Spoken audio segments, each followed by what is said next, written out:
প্রথমে আমি দোয়া করি আল্লাহ যেন আসিয়াকে সুস্থ করে দেয়।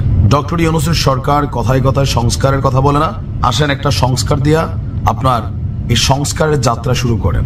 আসিয়ার যারা অপরাধী আছে বাংলাদেশে এ যাবৎকালীন গত 5ই আগস্টের পর বা এর আগে যতগুলা ধর্ষণের ঘটনা ঘটেছে, সেই ঘটনাগুলোই যারা দোষী প্রমাণিত হয়েছে তাদের প্রত্যেককে পাবলিক প্লেসে সরাসরি জনতার হাতে দিয়ে দিতে হবে। তবে জনগণ ধৈর্যই তাকে শেষ করে ফেলবে না, তাকে ঝুলাইতে হবে বাঁশের মধ্যে অথবা ক্রসের মধ্যে।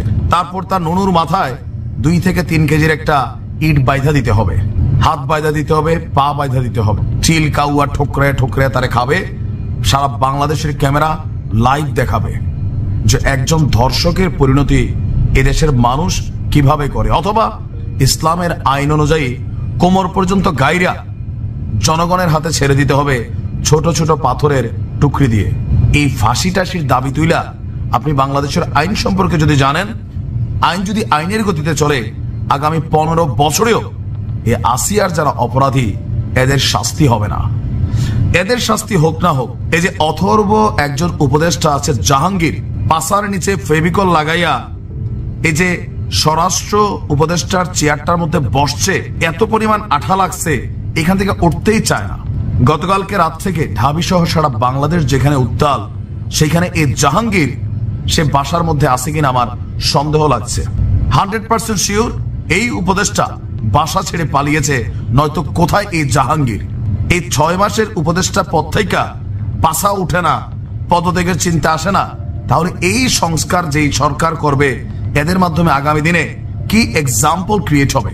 আমি চাই সংস্কারের শুরুটা আসিয়া সহ যারা ভিকটিম আছে, তাদের অপরাধী যারা, তাদের মাধ্যমে ডক্টর ইউনূস শুরু করুক। আইন আছে, এখন তো শেখ হাসিনা নাই, এখন ডক্টর ইউনূস আছে, ফেরেশতা। তো ফেরেশতা একটা ফেরেশতা কাজ শুরু করুক, তাহলে এই দেশ আজীবনের জন্য অপরাধী হয়ে থাকবে। মানে কোন আইনের বলে এরা আসলে এত লম্বা সময় আমার আপনার ট্যাক্সের টাকায় জেলের মধ্যে বৈশা ভাত খাওয়ার সুযোগ পায়? প্রত্যেকটা অপরাধী আপনি দেখেন, এই ধর্ষক যারা আছে, এই যে জেলের খাবার কই থেকে যায়? আমি আপনি যে ট্যাক্স দেই, এই ট্যাক্সের টাকা এরা ভাত খায়। ভাবতে কেমন লাগে যে আসিয়ার মাঠটা খায়, আসিয়ার যারা অপরাধী আছে এরা আজকে ভাত খাচ্ছে। 4 জন নাকি গ্রেপ্তার হয়েছে। দেখেন, আমার শব্দটা হয়তো উস্কানিমূলক হবে, যদি এই সিস্টেম কার্যকর করা না হয় তাহলে আওয়াজ উঠাতে হবে, কারাগার ভাইঙা আসিয়ার এই অপরাধীদেরকে জনগণ ছিনিয়ে নিতে হবে। যেমনটা আমরা 5ই আগস্টের আগে দেখছি।